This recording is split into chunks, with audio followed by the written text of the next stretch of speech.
Good afternoon. My name is Maria Durden. I'm a partner at CCI-GHC Law and the chair of the Condo Practice Group. I'm also past president of the Golden Horseshoe chapter. Thank you for joining us for today's CondoTalk webinar, Mental Health and Condos. CondoTalk is created to provide free, short, informative, and practical solution-based webinars for condo owners, directors, managers, and those servicing the condominium industry. Today is Belle's Let's Talk Day, a day that is focused on engaging Canadians to take action to create positive change in mental health and increasing awareness and acceptance around mental health. Belle Let's Talk Day began in 2010, and in March of 2020, Belle announced the extension of the Belle's Let's Talk Mental Health Initiative for a further 5 years, and an increase in Belle's total funding commitment to Canadian mental health to at least $155 million. Today, Belle will donate 5 cents to Canadian mental health programs and initiatives for each of the following communications, which are at no cost to participants beyond what you would normally pay for the service. So you can get involved in Belle Talk Day by text, Facebook, Twitter, Instagram, LinkedIn, Pinterest, Snapchat, TikTok, YouTube. Oh my goodness, there's a lot of ways to say the least. We are going to post all the different ways in the chat box if you'd like to take a look. And also at the end of this webinar, we will email all the participants with all of the resources that we are discussing today so that you can keep them for your references as well. We have 4 excellent speakers with us today to discuss mental health generally and in the condo context in specific. Jill Dennison. Jill has been a mental health and resiliency facilitator instructor since 2013 and is also an applied suicide intervention skills training instructor. She is the coordinator of the TMAI Talking About Mental Illness program in Hamilton. Jill, welcome, and we are so grateful that you're able to join us today. Thank you so much. Patricia Elia is not a new face to you. Patricia is a condo lawyer with Elia Associates, a firm that provides a full range of legal services to condos in Ontario. Patricia is heavily involved with CCI, and we are so grateful for it.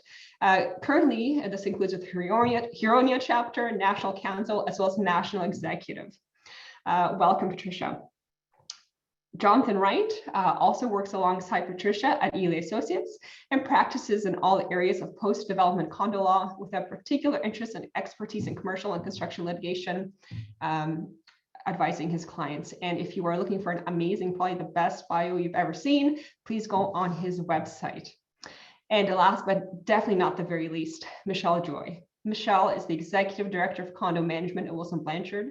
She holds her RCM and is a General License Manager with the CMRAO. She has been in the condo industry for over 8 years and has experience working with all types of condos. She is also a frequent CondoTalk speaker as well as other CCI educational sessions. Before we dive into this very informative webinar, I would like to thank the sponsors from whom we could not do these kinds of webinars at no cost to you. So thank you for the sponsors being Elia Associates, Condominium Lawyers, Wilson Blanchard Management, and CCI-GHC Law. We will get right into it, and we will start with Jill. Jill, the floor is yours. Thank you so much for having me. Yes, it's been a very busy day. It is Belle Let's Talk Day.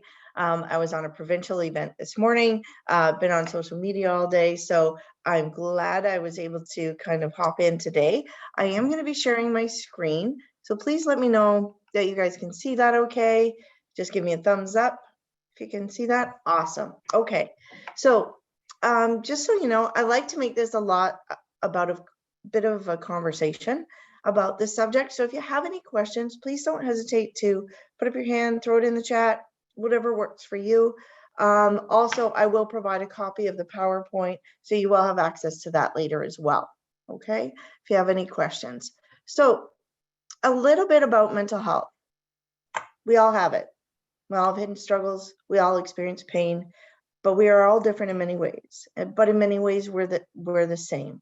And I like starting with that because I think it's important that we all understand exactly what mental health is and the difference between mental health and mental illness, because that is probably the basis of all the work that I do.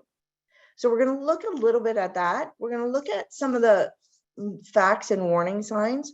We're going to talk about some support strategies, but also where to get help and how to help somebody, because those are key pieces of this. Okay. So quick true or false for you. And the reason I kind of do this, and if you want to just pop in the chat what you think, not everybody has to answer. I'm just trying to get a feel. Now, question number one, anxiety is one of the most common types of mental illnesses. So you can put a T or an F in there if you want. True or false? What do you think?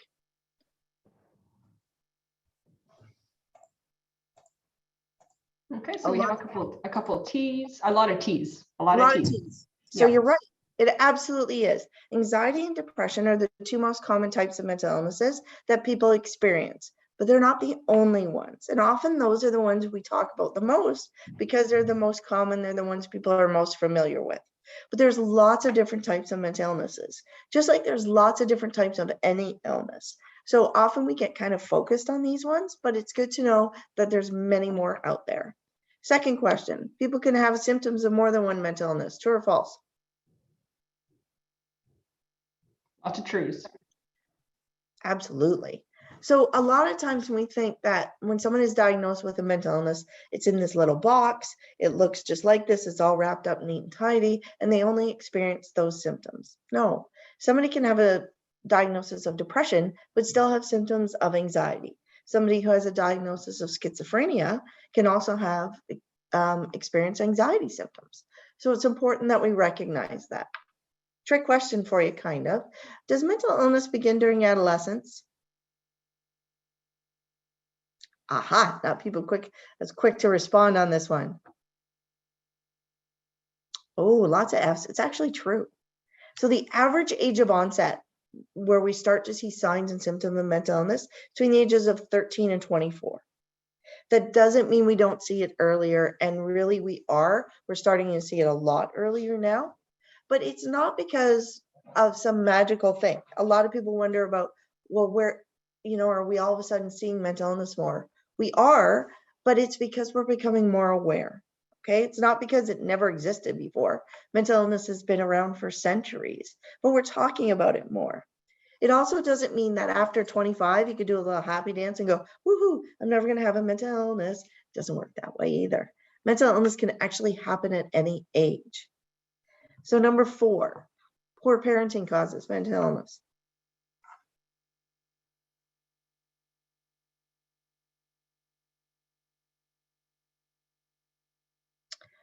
That is actually false, but there used to be psychology books that used to say a refrigerator mother or a mother who didn't give you a lot of love would cause you to develop schizophrenia. It's not even remotely true. We do know that having caregivers in our lives, people who support us and love us and are there to help us, definitely has an impact on our mental health though. Okay, my favorite question. Drug use causes mental illness.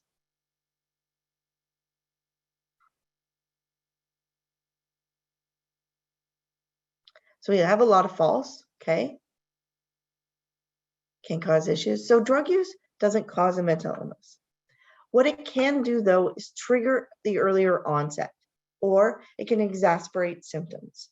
A lot of people worry about, if somebody is using a substance, they're going to develop a mental illness. It doesn't necessarily work that way.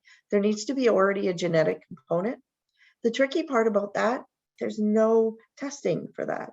There's no testing to be done for me or Patricia or Jonathan to say that we have that genetic marker that says that if we use specifically marijuana and other drugs that can induce psychosis, that it will cause that. But a lot of people get caught up in this. But we do know that the use of some substances can make people's mental health worse and can exacerbate symptoms. Okay. Number 6, my favorite question. People with mental illness are more violent and dangerous than others.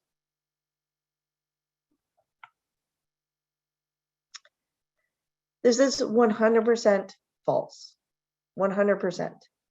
People with mental illness are no more violent and dangerous than anybody else.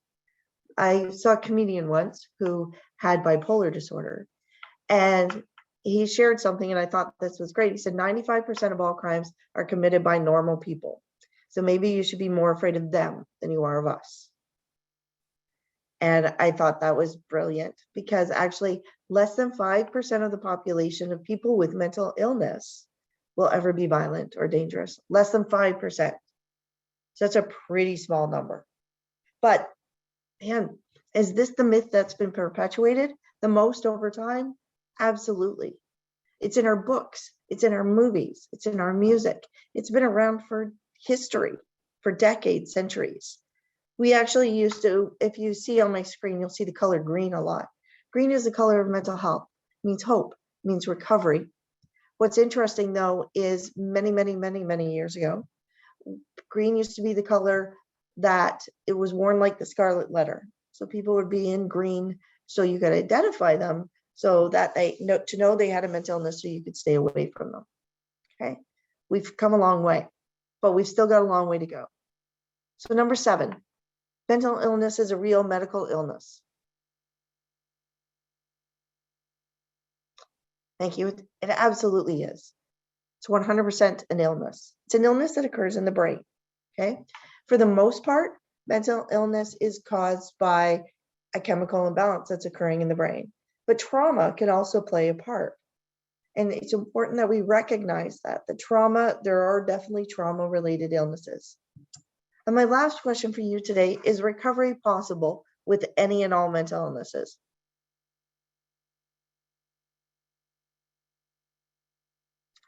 It is absolutely true. And recovery is possible whether I am talking about anxiety, depression, bipolar disorder, schizophrenia, schizoaffective disorder. Recovery is 100% possible. There is no cure for mental illness. Recovery is possible. And whether we're talking about a substance use problem, whether we're talking about an eating disorder or personality disorder, recovery is absolutely possible with any and all mental illnesses. So what is mental health then? What is it? So you have a brain, right? Then you have mental health. Each and every one of us here today has mental health. We were born with it. Are going to die with it. You have a body, you have physical health. You have a brain, you have mental health. We're human beings, we have both. And it's important that we understand that and recognize that. What's also important is that we understand that different things have an impact on our mental health, our life experiences, what's happening in a day, physical health. Your mental health and your physical health are absolutely interconnected. You can't separate them. But have we tried to do that for centuries? Oh, have we ever? Think about our school system. When you start school, you start learning about physical health. You have health class, you have gym class, nutritional breaks, recess. We don't talk about mental health. And we need to, because you cannot have one without the other. The other important thing to understand about mental health is it varies all day long. Nobody wakes up in the morning and just stays like this. Not at all. Your mental health changes all day long. You might wake up in a great mood. Then you go somewhere, you got a parking ticket. That could have an effect on your mood. Maybe you got a very lengthy email from somebody with something going on. It can have an impact on your mood. Your mental health changes all day long, but it also changes over time. And I'm going to talk about that a little bit with older adults in a second. The definition you see in front of you is from the Public Health Agency of Canada. It's a good one. It looks at the capacity of each and all of us to feel, act in ways that enhance our ability to enjoy life and deal with the challenges we face. It's a positive sense of emotional and spiritual well-being that respects the importance of equity, social justice, interconnections, personal dignity. This definition is a good one. Why? Because it focuses on the individual. There is not a blanket way to talk about mental health, but we wish there was.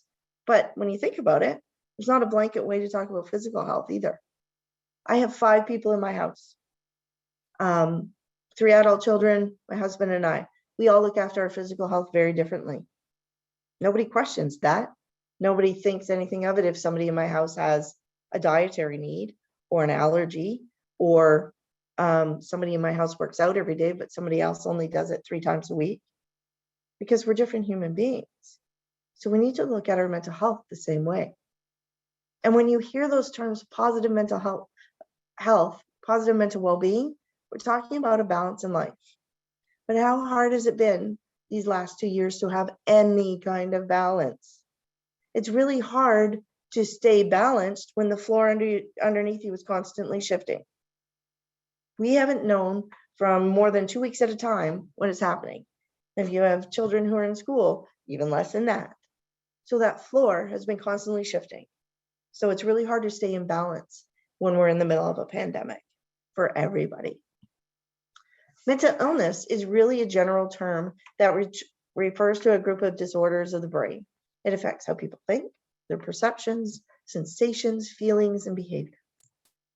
What's really interesting when it comes to mental health in, say, older adults, and I know that was something that came up in some of the questions you have, is mental illness is not a part of aging.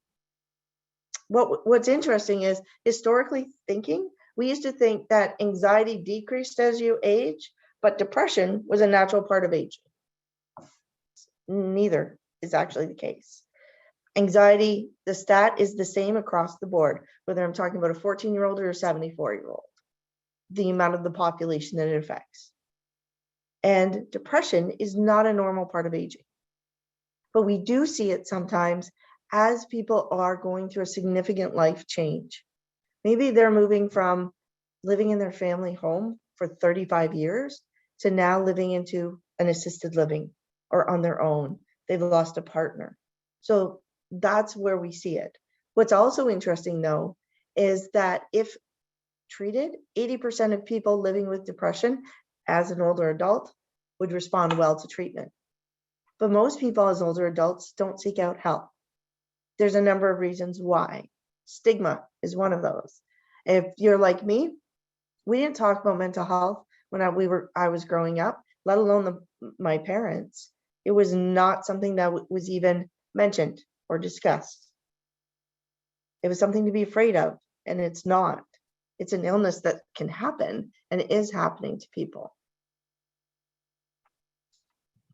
So, what are the different types of mental illnesses? So, anxiety disorders and trauma-related disorders. These are things like, well, obsessive compulsive disorder actually has its own category, and it's not an anxiety disorder, but it gets often lumped in there. GAD is generalized anxiety disorder. There's phobias and post-traumatic stress. Mood disorders include things like depression and bipolar disorder. Psychotic disorders are psychosis, schizophrenia, or schizoaffective. Eating disorders are bulimia and anorexia. And there's also substance use disorders, which is often marked by both abuse and dependence. So stigma, why would I even bring this up and why is it important? This is literally my favorite topic because people living with a mental illness often face labels and negative stereotypes. And that's why I do those questions at the beginning, not to say that to see who has a negative stereotype, but to let you know that we know they're out there. We know that there's misinformation. And what I'm here to tell you is that labels are for jars. They're not for people. When someone has a mental illness, they have an illness. It is something they have. It is not who they are, nor does it define them. But it's really interesting because we don't think of physical illness in the same way as mental illness. You've probably heard somebody called a schizophrenic. They're not. They are living with schizophrenia or they have schizophrenia. But it doesn't define them. It's not who they are. Think of cancer for a second. We don't call people cancerific. When my parents had cancer, they were living with cancer. They fought cancer. They died by cancer. It didn't define who they were. I never introduced them as these are my parents. They're cancerific. It was something they went through. It was something they had. So stigma is 3 parts. There's 3 different types. Self-stigma. That's that stigma that comes from within. Can't be me. This only happens to certain types of people. Mental illness can affect anybody. The stat is 1 in 4 people in a year will experience mental illness. In the lifetime, 50% of the population. That's half the people you know will have a diagnosis of a mental illness. The other piece that comes along with this, though, is community or social stigma. And that's what affects this self-stigma. So community or social stigma is when we worry about what others are going to think of us. We're labeled crazy, nuts, psycho. And those labels and things that have been around for years actually are the #1 reason why people don't go and get help. They worry what people will think of them. They worry what their families will think, what their friends will think. And there's a lack of education. And the third type is family stigma. Family stigma is twofold. It has an impact on people getting help because this can't happen to my partner, my child, my sibling, my parent. No. Or there's the stigma that they don't get help from themselves to learn more about the illness that their family member has. If our family member is diagnosed with depression, we don't get help for that. If our family member is diagnosed with diabetes, heart disease, cancer, we learn about it. We learn how to help that person. More of that needs to be done in order to reduce that stigma, this education piece. And like I said, it's absolutely the biggest barrier that stops people from getting help. So what can we do? How can we change ourselves around this? We can use respectful language. We can emphasize the person, not their limitations, and emphasize their abilities. And understand that somebody living with schizophrenia absolutely can hold down a job, have a family, go to work, reducing those stigmas. And it's okay to acknowledge when somebody is expressing a stigmatizing attitude. We do it with other language. It's okay to do it here and to acknowledge that. And when we use language that isn't person first, that we change that and pay attention to that. So how does stress affect the body? So let's talk about the last 2 years. It's been lovely, right? Fantastic living in a pandemic. So let's first of all put this in perspective for you. You've probably heard that saying, well, we're all in the same boat, right? We're all in this pandemic. We're not all in the same boat, not even remotely. We are all in the same pandemic ocean together, but our boats are all different sizes, capacities, and skill sets. Some of us are on a yacht, got lots of people, lots of support, lots of tools, things to navigate. We can navigate those waves. Some of us are hanging onto a pool floaty. Like that's all we got. We're like, oh, this is really bad, right? Some days you're hopping from boat to boat. You're like, okay. Some days, doesn't matter how big your boat is, that wave is pretty strong and it can be overwhelming. So the stress that comes from that can be pretty overwhelming. And it's interesting because stress is the body's reaction to a change. And this requires a physical, mental, or emotional adjustment. And sometimes all three. Sometimes you're responding to stress in different ways. Have you ever met somebody and they say, I never get stressed out? That doesn't mean they don't experience stress. It also doesn't mean that they're stronger than you or more resilient. What that means is they've learned skills to manage that stress. Mental illness and mental health does not equate with being weak or strong, not at all. It's an illness, and stress doesn't always look stressful. Okay, let's look at this a different way. I want you to imagine that you're going to go on a roller coaster, right? Some people absolutely love going on a roller coaster. They think it's the best time ever. That is not me, not in a million years. People say to me all the time, why don't you go on it? Because I'm like, it's terrifying. No, my body does not respond well. It's a bad idea. But then I know there's people in my family who love it, live for those kinds of things. So what is stressful to me may not be stressful to even other people in my house or vice versa. And it's important that we acknowledge that and know that we can still help people without having to kind of understand all of those concepts of what is causing their stress. And I like this. If you needed to hear it, this is really important. You're not a burden. You don't have to get worse in order to get better. Your pain is valid and you're never as alone as you think you are. We're stronger than what is holding us back. I'm just mindful of time. So I want to talk briefly about looking at stress overload warning signs. And you might look at this list and go, oh boy, I've got them all. And some days you might. And some days they might be just one or two of those things. What it is important is to recognize that when stress becomes overwhelming, what does it look like for us or somebody we're supporting? Okay. So what can we do to support people? How can we help people? Now, I took a look at some of your questions that you guys had. A lot of your questions were very specific. So that means learning new skills to help people. But part of this is also making it okay to have these conversations, making it okay to take courses that teach us more. It's also about listening. And sometimes when we're supporting people, we think, oh, I have to fix this for them. This isn't about fixing it for somebody else. This is about supporting somebody to find the resources that are going to help them. And I think that's the biggest thing people struggle with is if I have to fix this, but you don't. Sometimes just listening to somebody allows somebody to hear the answers within themselves. But we don't take the time to do that because we worry that we get caught up in stuff. Avoid giving advice. And it's so hard because that's what we want to do. We want to tell people what's going to work. But to be honest, we don't know what's going to work for that person. What does work is validation and paying attention to how somebody is feeling. So how can we help? What are some ways in which we can learn? So we offer a course called Mental Health First Aid, and I teach it. We do it virtually or in person. And what it does is it's a certificate-based course that teaches people the skills they need in order to support people. Anybody over the age of 15 can take Mental Health First Aid. Do I think it's an effective course? Absolutely. And when I was approached about kind of the work that you guys do, that's the first thing I thought of was Mental Health First Aid. In person, it's 2 full days. Virtually, it's 1 module that is self-directed, and then 2 modules that are each 3 hours.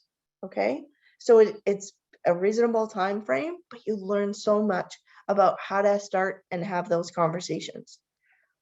CMHA in Hamilton and across the province offer a variety of webinars. Our webinars are free, and we can look at a variety of topics where we can go into much more detail of kind of, I'm touching on the surface today about how do we help somebody?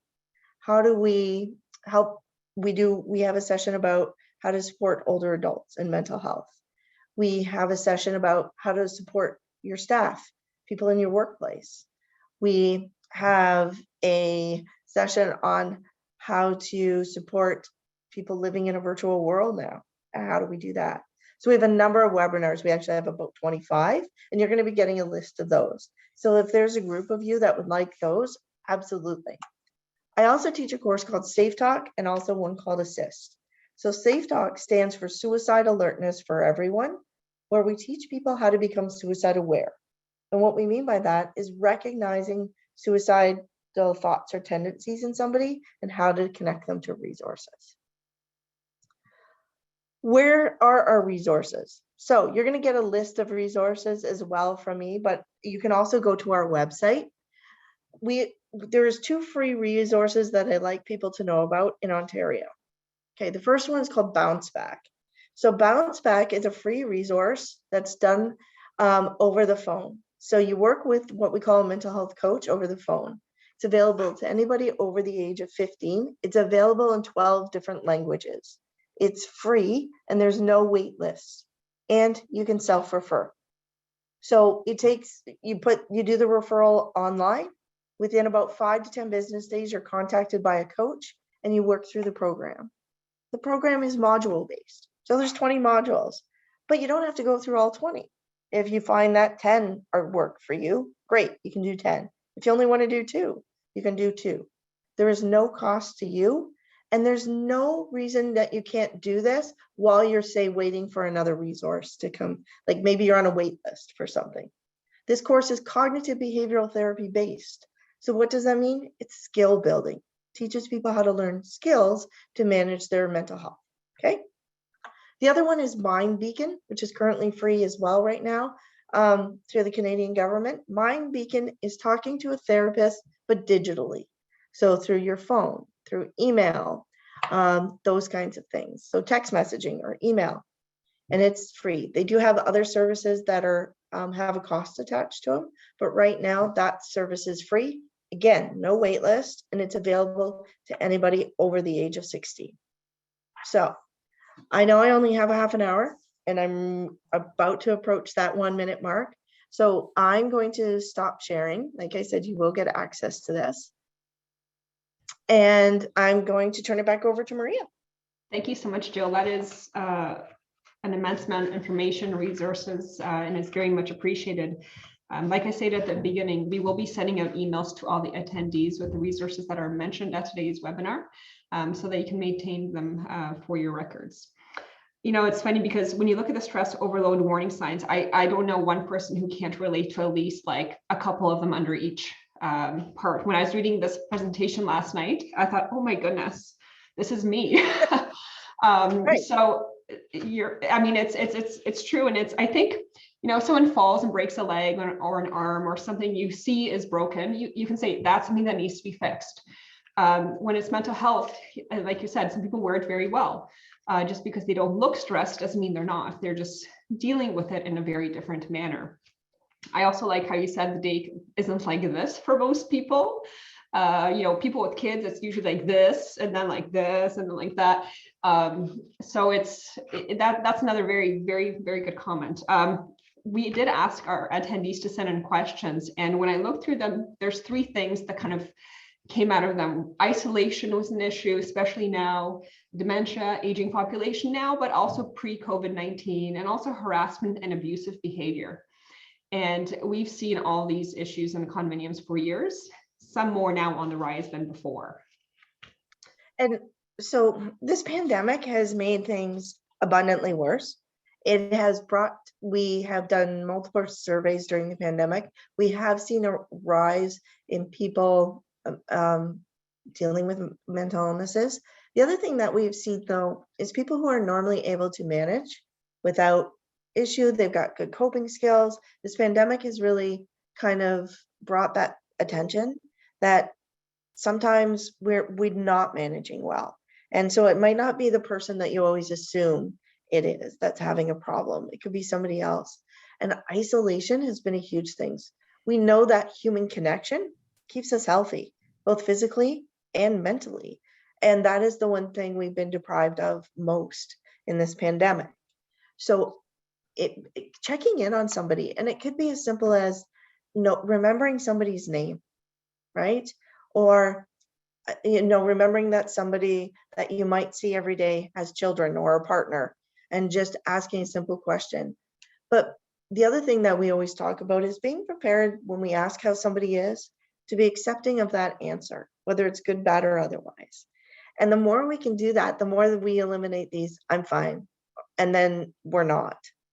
So somebody I know who does a presentation with me often shares that when he goes into work, he's very much attuned to his colleagues.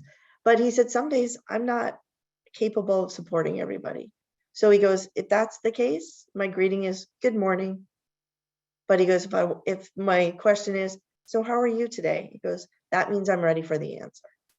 And I thought that was a beautiful way of putting it, is we often just kind of go through our day. We don't look for that answer. We expect everybody's going to say fine. So, and when you talk about some of the other issues, older adults, that's why it's important to recognize that mental health is something that older adults have too. Younger adults have them. 2-year-olds have it, right? So it's about recognizing the individual and what their experiences are. And I did note that some of you said things about harassment and bullying. The other thing is, often we make the mistake of attaching that to an illness, and it's not. There could be a number of factors.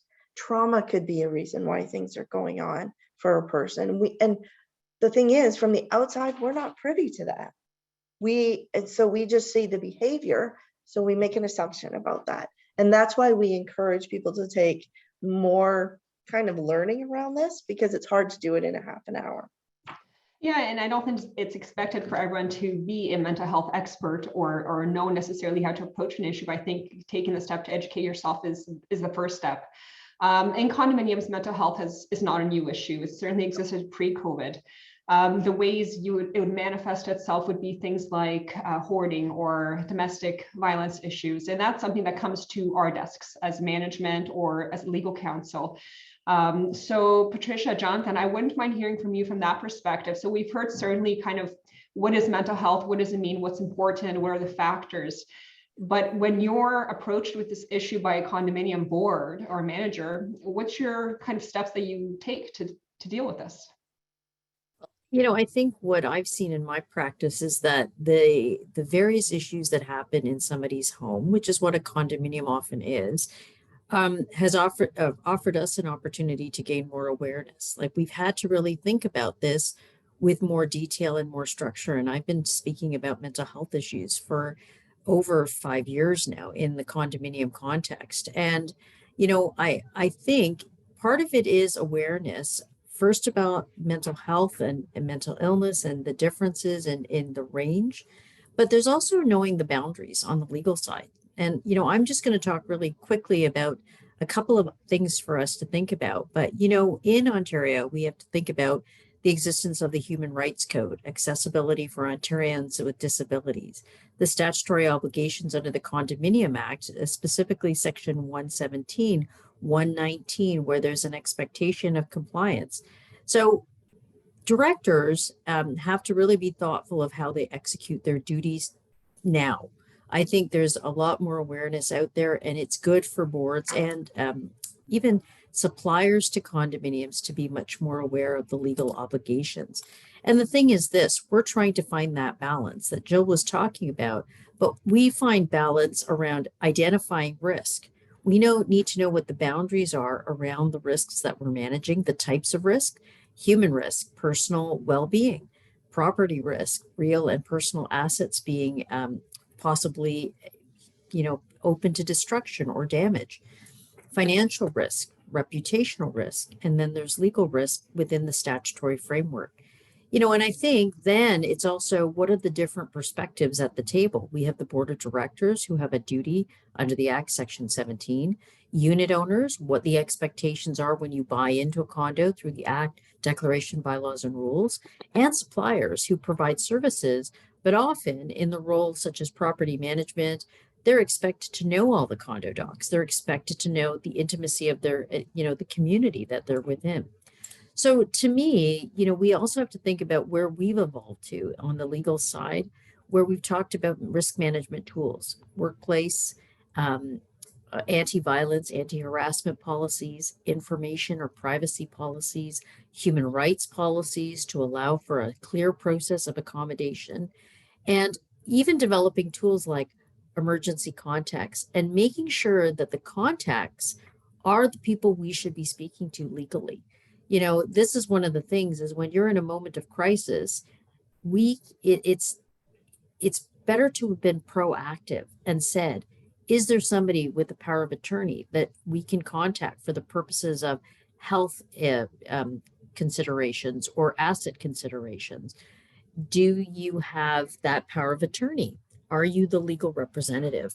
So these are things that condominiums, through their governance mechanisms, can do to be proactive. But then, you know, compliance does come up, and I'm going to turn it over to John now to talk about, you know, some of the specific approaches on certain circumstances that we see in condos. Thanks, Patricia. I heard Jill say that not all or people with mental health aren't anymore dangerous or violent. And of course, one of the cases that I wanted to talk briefly about was a situation in which there was some violence and dangerous conduct. But to talk about what Patricia was mentioning in terms of legal risk, when we look at legal risk with respect to compliance issues, the obligation to comply with the Act, the condo docs, the rules, DAC, and bylaws, that compliance does not shrink in any way just because one individual has mental health concerns. What we see from a legal risk perspective is sometimes the conduct of somebody that's experiencing mental health concerns or a mental health episode, I apologize if I'm using the wrong terms, is the impact that it has on other people or that it could have on other people or on the property.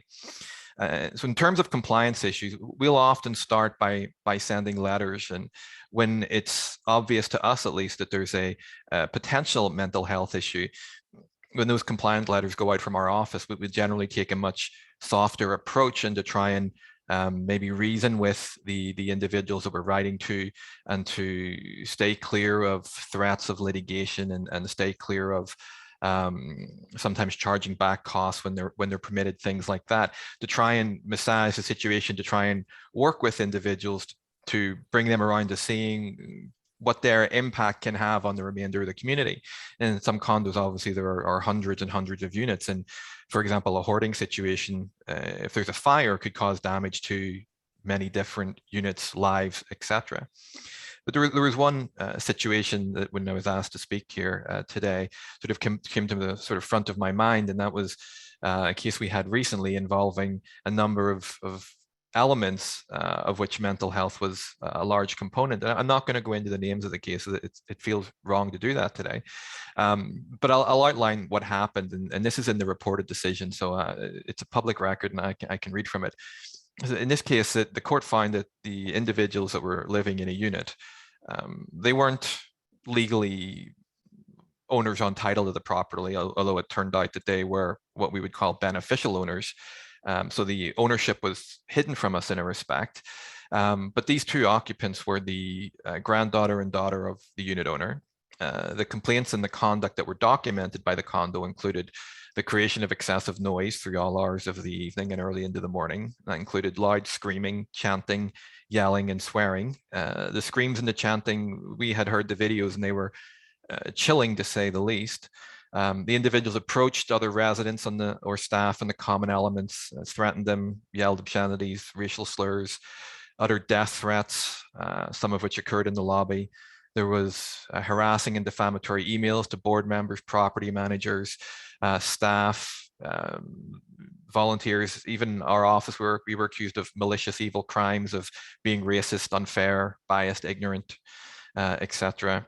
There was voicemails left that included death threats for the property manager, obscenities relating to sexual conduct and allegations of sexual conduct directed at people just because they were two men walking beside each other were presumed to be in a relationship, things like that.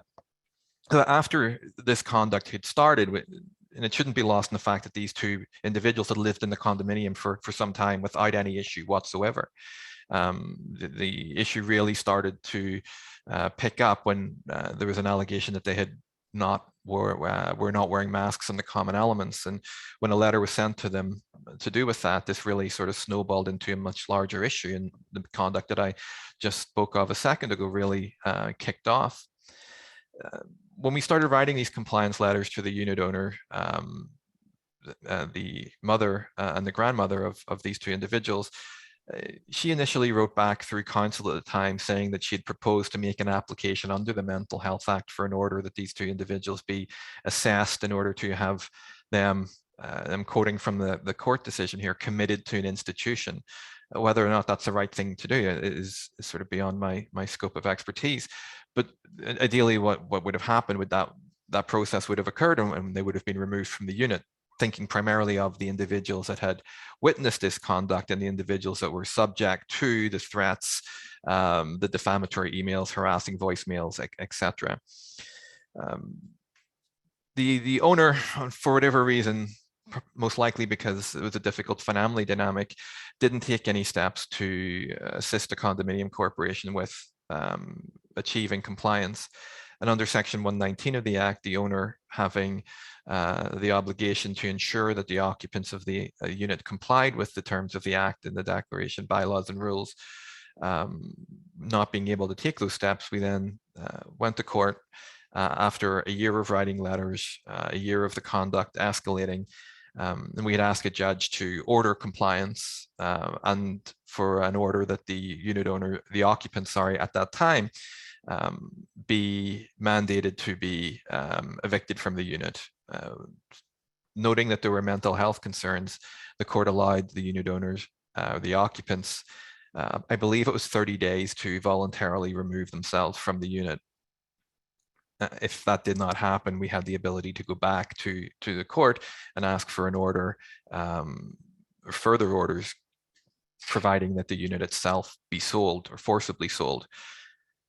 Not a surprise to anybody involved in this matter, but the occupants didn't actually leave voluntarily, and an order was required to sell the unit. The eviction happened, but not without the sheriff and the mental health support officers coming out and trying to evict the individuals from the unit, and that was not successful. Eventually, the eviction was secured, not without significant cost to the condominium corporation, although all those funds were reimbursed through the court order that allowed the condo to add the costs and incurred in terms of compliance to the common expenses for the unit.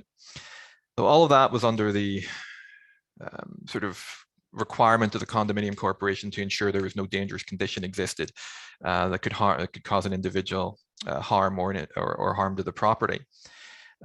Very extreme circumstances, but it's certainly something that was available to the condominium corporation through the court, and it was not a decision that was taken lightly. And in fact, after a year of writing letters trying to bring about compliance, and I'm cognizant of the time here, and I just want to touch on one other case. And the reason I want to do that is it's a very interesting approach taken by the condominium corporation. It was a condominium corporation in Peel, and there was allegations that there was hoarding occurring in the unit.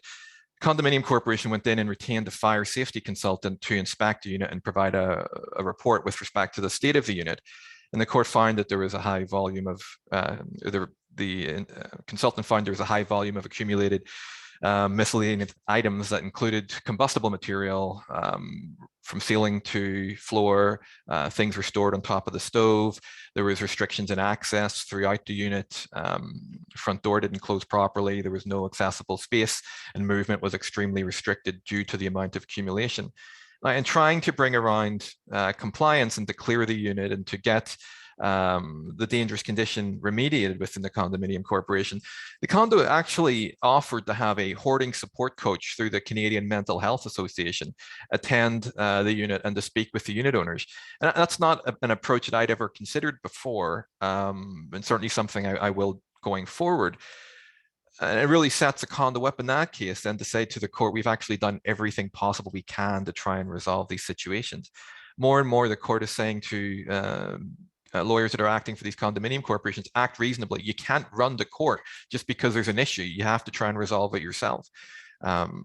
We're not here to issue these orders just a drop of the dime. You have to try and address these unit owners and the concerns reasonably without incurring thousands of dollars in legal fees before you come to the court.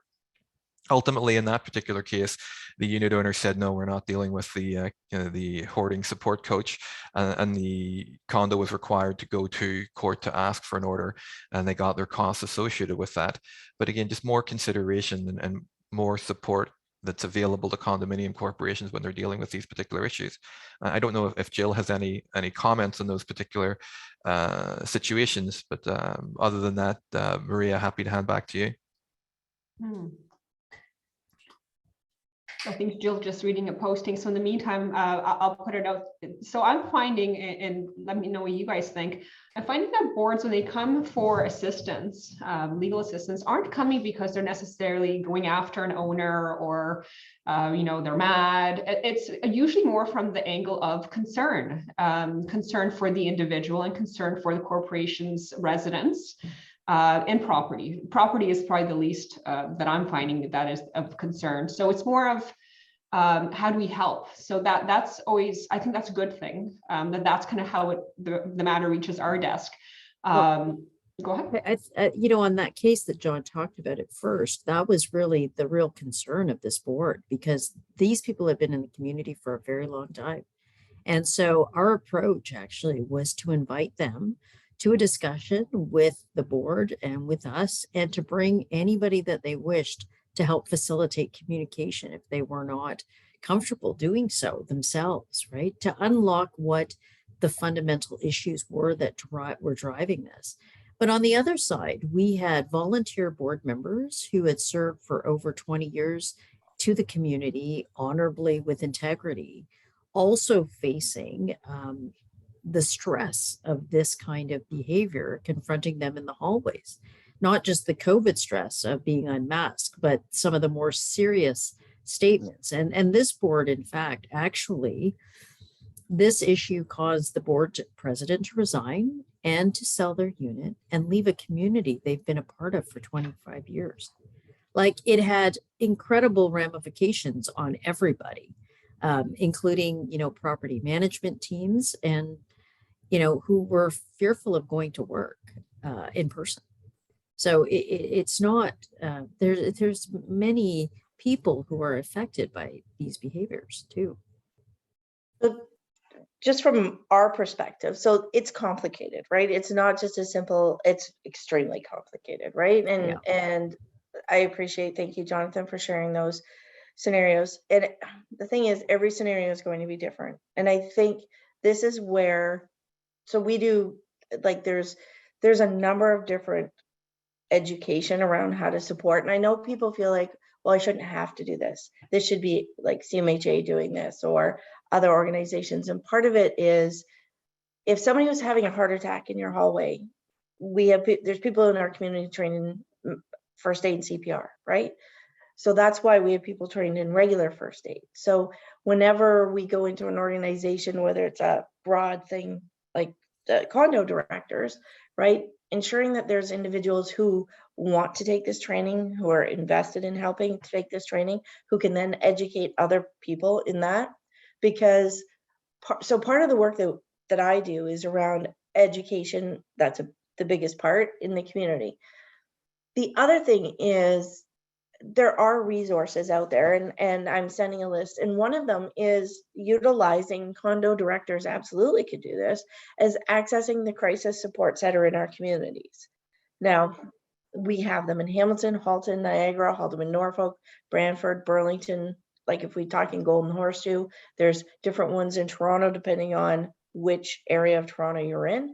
And those are absolutely options as well, like accessing crisis supports, who then can come and help with that current situation. But see, what happens sometimes is, because you guys have the policies of, addressing these things, people are reluctant to call a crisis line, reluctant to get support for that individual. And if we actually worked on getting support for that individual, it may actually lessen the number of steps that the condo director and legal has to be involved if we're able to get them the support that they need early enough. And it's difficult, like I'm hearing your scenario with the family member who has these two people in their home who they care about, but they also wanted them to seek help. And there's options that way. I did put in there that people can be hospitalized under a form too, but it's a temporary hold based on what's going on. And so this isn't an easy solution. It really isn't. And that's why I think it's important that we look at further education for the group around a number of different options. There's also understanding things like trauma-informed care or crisis intervention training. What would that look like? So that's why I'm always kind of mindful of time, but also sharing with you resources. And that's why I put a number of things in the chat today. So just to learn more, CAMH has some, so CAMH and CMHA are two different things. CAMH has some great just documents that you can download, and I put some of those in there. There's also some hoarding information from the Durham group.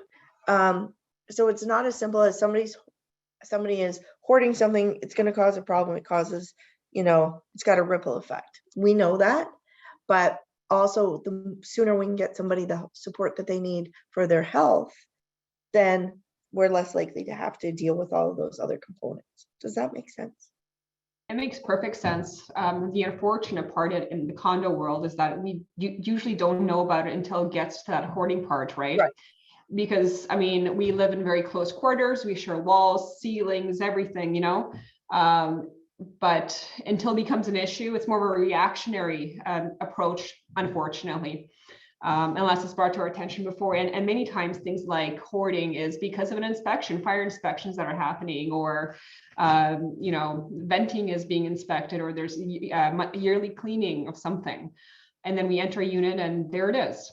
But yeah, I think you're absolutely right. We would all agree that it's a very multifactorial issue, very sensitive, and there's a lot of different angles you have to consider. There's the individual, there's the corporation, there's the legal, there's the mental, physical, and it's a balance, and not everything is always even keel, unfortunately.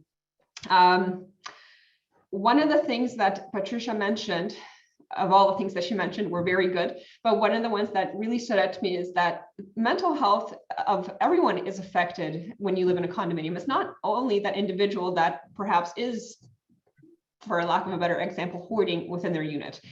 So is the superintendent that helps the individual. So is the manager. So I'd like to go over to Michelle right now and see mental health managers. I mean, oh my goodness, you guys have always taken a lot of heat from owners, from boards, and now so more than ever. So what are you finding in your industry nowadays, and what are kind of coping mechanisms or tips you can give us, or just share with us? What are you guys going through nowadays? Yeah, so I mean, you've really touched on it. I think managers have always, more or less, and I would say managers and board of directors as well, have always kind of been the central point of contact for your communities. We're the first line of defense. We're the first to get the complaint. We're the first to deal with an issue. So everything really comes at us from all different angles and all different types of problems. And speaking with a lot of the people I work with in our office here, ask any manager today, and they'll tell you that things have only gotten progressively more difficult over the last 2 years. And like Jill said, we're going through a pandemic and we're all affected differently. But we're finding, I kind of want to separate it, because not only are we feeling the stress as our role as property managers, the noise complaints have increased exponentially because we're all working from home. The kids are homeschooled. They're bouncing balls off the wall and, bothering their neighbors below, and everybody's, and then you send a compliance letter to that parent, and that parent's already at their wits' end just trying to keep their kid entertained for 8 hours a day when they're also trying to manage their job on top of it. So, you have that aspect of our job.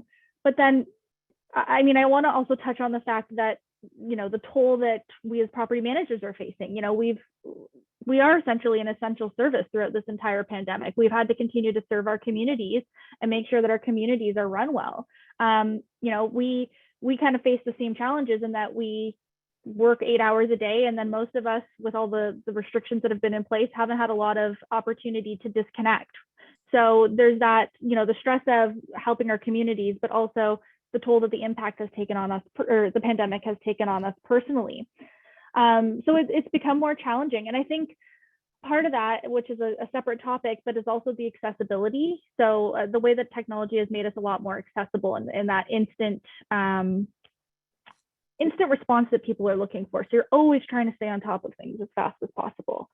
So yeah, the past 2 years have made it definitely more challenging, but those challenges have always been there. I think we touched on the key ones. I myself have dealt with multiple hoarding situations in my experience as a property manager.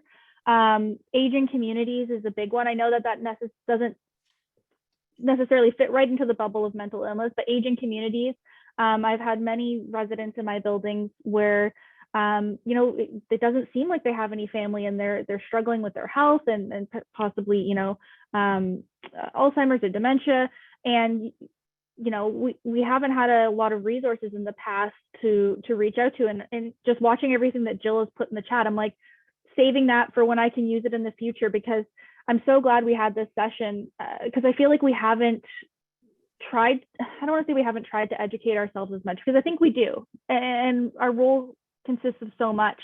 I guess I'm glad that we're taking this time to provide the resources and educate ourselves more, because it is really integrated into what we do as managers on a daily basis. I think any manager you speak to has a story or a situation that they've dealt with in one of their communities. Absolutely, and there's certainly, I was saying that abusive behavior was one of the top 3 kind of questions that was submitted before today's webinar, together with harassment. Abuse behavior towards managers, but as well as especially boards by owners. So from the manager's perspective, what kind of tips can you give a board member or boards when owners are undermining them? Like you said, they live at home, they work at home, they play at home nowadays. It is home. Yeah. And they get stir crazy, and they're like, I'm not going to listen. I'll do whatever they want. Yeah, and I think, I sympathize with the directors, because they live in the environment. I get to go, I'm at my office, or I get to go home to my dwelling at the end of the day, and they are, they are essentially living where they have to work. So they can't necessarily, escape that environment. It's their home, it's their community. So I think part of that, and part of it would be clearly having a policy or rules on what behavior is acceptable in your community, because that sets the benchmark. So if someone is harassing a board member, you have a policy in place that says, this is the behavior that we will accept, and this is the behavior we will not accept. And so I think regardless of the situation, that is the benchmark of how your community is going to operate. What I would say is that, and we had this conversation earlier, is that at the end of the day, the role of the board is, to uphold the rules and the regulations and the conduct of the community and treat everybody, fairly and equally. But in certain circumstances, you can't, I said, we're supposed to treat everybody equally, but I don't think you can treat every situation the same. And so as a board member, I think you have to try and assess the situation in which you're dealing with. And so an approach, like I said, I could have one conversation with Patricia, and I might have to have a completely different conversation with Maria on the same topic, because they're two completely different individuals. So you have to take that into consideration. I would also say for board members, try and root it through your property manager. That's what we're here for. I mean, I'm not volunteering myself to take on that, but of course, that is what we're here for. We are the main liaison. So, if someone emails you or they're approaching you in the hallway, you can try and politely just deflect it to the property manager and explain that, the whole board has to discuss, whatever concern they have. So those are kind of the tips. And then I think moving forward, some of these amazing resources that have been shared today, educating ourselves, not only as managers, but as board, as directors. Can you put together, maybe you just have a file of resources that you can draw on. Can you share these resources with your community? Is there anything we can put in a newsletter to kind of acknowledge that we're all going through a hard time during this pandemic, and maybe sharing something that could help us kind of as a community get through it? So not only educating ourselves, but educating our community and having those resources to draw on when we do encounter those difficult situations. Thank you for that, Michelle. I always find it's amazing how owners forget that directors most of the time are also owners and residents of the condo as well. They completely ignore that fact. So kind of going on the theme of harassment and abusive behavior, what if it gets to the point where directors are emailing other owners, if owners are emailing directors, management, superintendents, contractors, abusive, harassing emails? Patricia, Jonathan, what kind of steps would you recommend boards, corporations take to respond to these kinds of threats to protect the board's well-being, but also just to make sure that you're complying with any obligations? Yeah, and I think when we've looked at the requirements at a basic level of occupational health and safety to make sure we create safe environments, what we've realized is that there are a lot of relationships that go on in a condominium, and we need to design our policies to address all those relationships. So it would cover suppliers, board members, the relationship between board members and unit owners.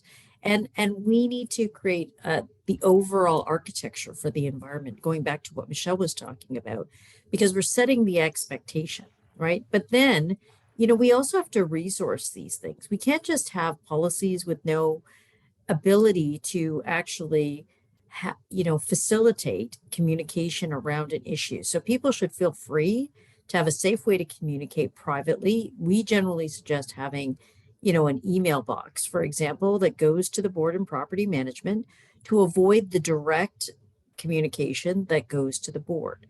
But also, in the past, we've also had to write letters where we say, we're fine to accept your communication because you have an issue, and we acknowledge that.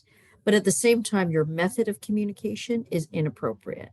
You cannot call people names, and there's case law that the courts support that you cannot call people names, make comments about their weight, their gender, their race. It's just not an acceptable, civilized way of communicating. So sometimes it's also us doing a bit of education to say, you have a right as a unit owner to speak with, the board or property manager, but please do so respectfully if you'd like to be heard. Right? There's a balance there. John? I think I just echo what you said, Patricia. There's been certainly occasions where we've received email correspondence from, you know, property manager saying, send this guy a letter saying I'm blocking his email address. I can't put up with the, you know, 35 emails I get a day, calling me all the names under the sun.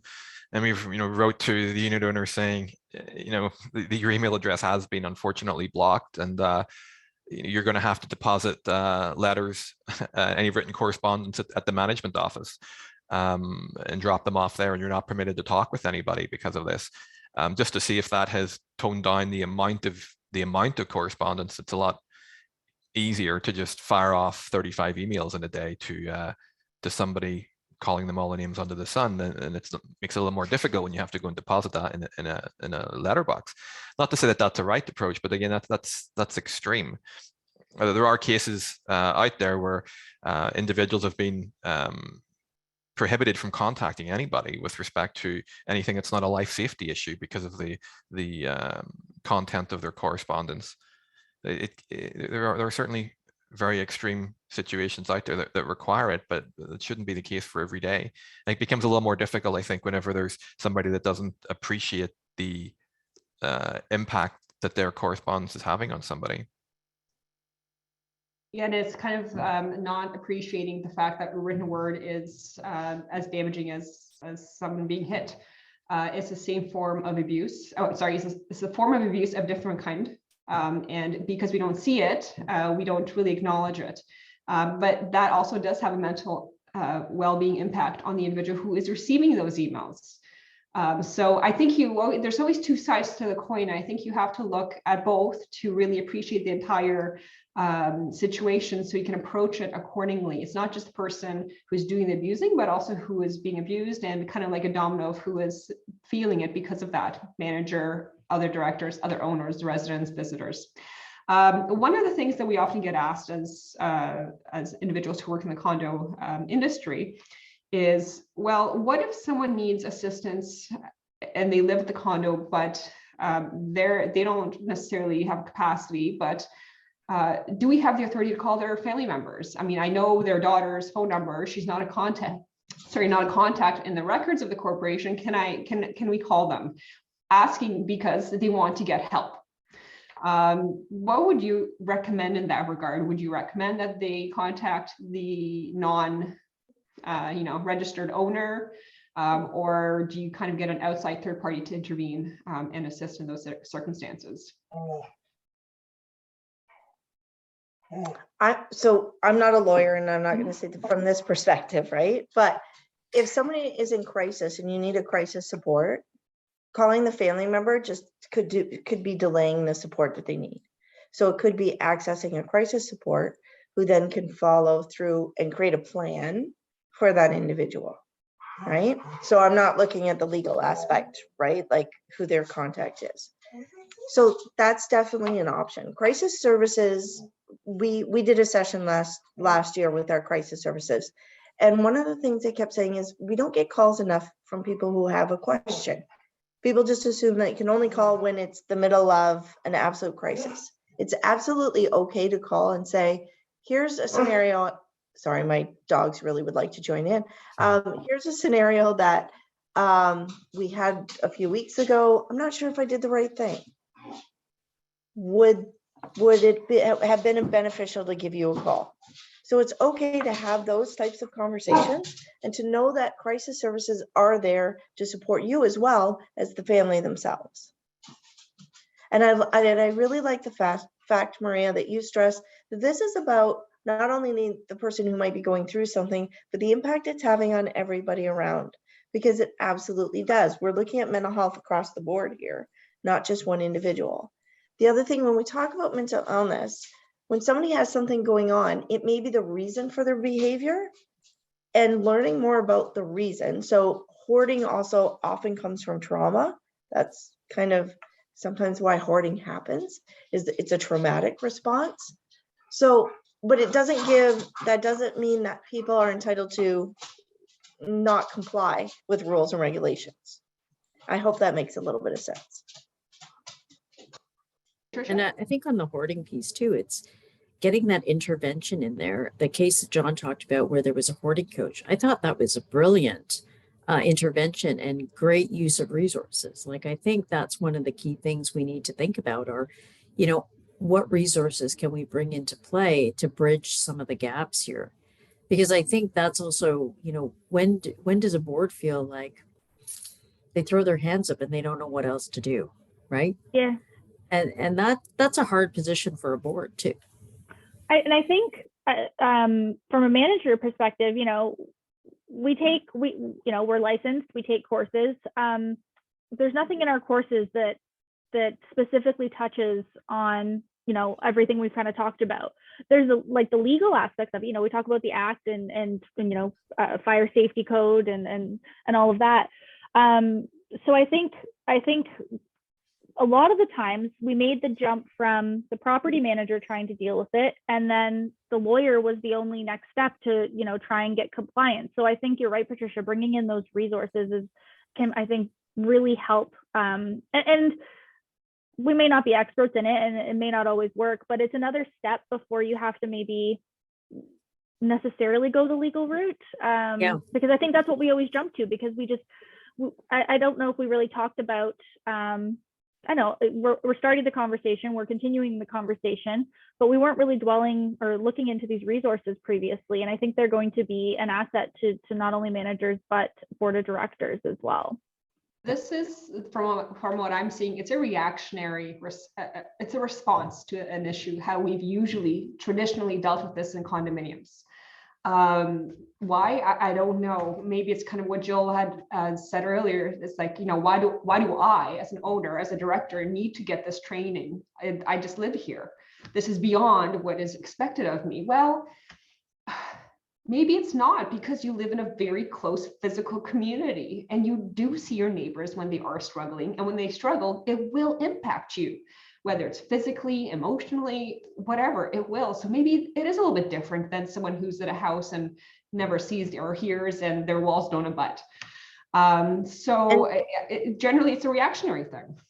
And the other way to approach that too is, people often say, why do I need to learn? Well, you're already doing it. You're already doing this work. You're already trying to intercede. You're already being approached. You're already getting this, like, it's already happening to you. So why not learn the skills to help you process that better? It's not I'm not adding a task. I'm helping you with a task you're already doing. Right. With the hopes that if it gets to that point where something more has to happen, you've prepared yourself and the situation is better dealt with than if it's like, oh my goodness, now the worst has happened. What do I do? We had a question come in. Is there any legal problem to reach out to an organization regarding a mental health issue? Is there steps first? Is there a privacy issue? No. If somebody's in need of support, part of the reason organizations like CMHA, CAMH, or crisis services, you absolutely can reach out. If somebody is in need of support, that's what we're here to do. And if you just have a question, it's a great opportunity. Contact your local CMHA. We have somebody available every day from Monday to Friday, 8 to 4:30, who answers those types of questions. Like, questions come in, I have, you know, somebody who's in my apartment who seems to be struggling. What can I do to support those? Because it's okay when somebody's going through something to reach out and ask for help for them. Wonderful. And our experience is that, you know, you can get organizations involved, but they're very thoughtful about privacy too. Absolutely. They will, you know, they're there to also empower the people that they're helping, not to disempower them. So I think that's one of the very, you know, there are thoughtful approaches. There are techniques that are put into this to facilitate that kind of help. If, you know, and my concern is always, are there enough resources? You know, and can you get them? And Don't even get me started. I was just going to say, Jill, I don't want to get you started on that, but, you know, it is something that I think at least, you know, Bell through its Let's Talk campaign is really highlighting the need for the resource. We've never been busier. Like, we haven't. The need is definitely there. And yes, funding would be lovely. But definitely that's a different kind of conversation altogether. But please, if there's something you have questions for, reach out to us. And we're a resource. Please use us as that. Do we have long wait lists for some of our programs? Absolutely. But to ask a question, to use our information to provide training and support, we're absolutely there for that. Thank you for that, Jill. So I think what I'm hearing today, which I hear a lot in the condo industry, is educate yourselves in the issue, in the resources. As I mentioned earlier, all the resources that we've mentioned or referred to in any way, shape, or form will be emailed to attendees. The recording for today's session will be posted on our website. I think we could keep going easily for the remainder of the day, but I am cognizant that I've only have you here for, well, until now. So I would like to thank you so much to the speakers. Wonderful. It was such a great discussion, and who knows, maybe we'll have a part 2 sometime. And also thank you for all those individuals who are able to join us here today to discuss mental health and condominiums.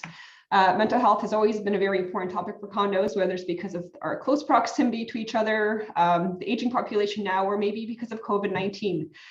Finding ways to stay connected with friends, family, and loved ones is very important for our mental health and well-being. So again, thank you so much, Patricia, Jonathan, Michelle, and Jill for joining us today. Our upcoming courses, we'll just go through them quickly. We have Love Thy Neighbor, Compliance Issues on February 22nd. Intro to Condos on March 10th. Lawyers, Guns, and Money. It sounds way worse than it actually is, Jill, I promise. It's coming up on March 16th, and then Condo Pot of Gold. This one, I think Jonathan would really like, on March 22nd. Coming to both of those, just so you know. I hope so. Inflation and Management Challenges on April 8th. And Managers as Advocates on April 19th. So we have a very, very, oh, and Beware of the Cat. Oh my goodness. On Friday the 13th. Well, that, I hope they bring it to theme.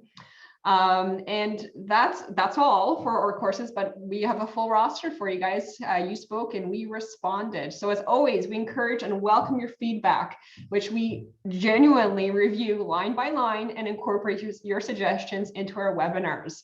Whether it's topics, formatting suggestions, anything you want to see or hear, please share that with us. We really hope that you've enjoyed today's Condo Talk and look forward to you joining us again soon. I hope you have a wonderful afternoon. Thank you.